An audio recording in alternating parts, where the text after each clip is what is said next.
Malia que este ano os incendios non están a afectar con tanta virulencia a comarca do Barbanza, non falta quen intente provocalos.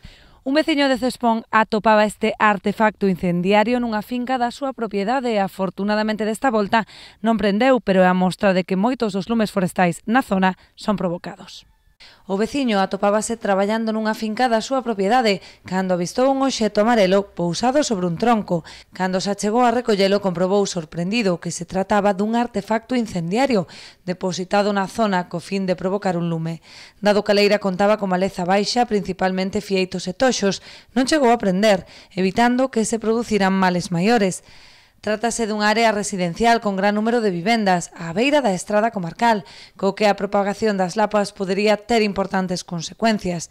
A presenza destes artefactos evidencia a acción de pirómanos que poden estar detrás de lumes, como rexistrados a pasada semana en Vixán, Ribeira, ou na parroquia Rianxeira de Leiro.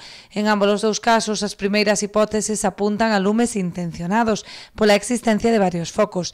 Afortunadamente, a rápida intervención dos equipos de emerxencia e dos propios veciños evitaron en ambos casos que as lapas se propagasen sen chegar a afectar a ningunha vivenda.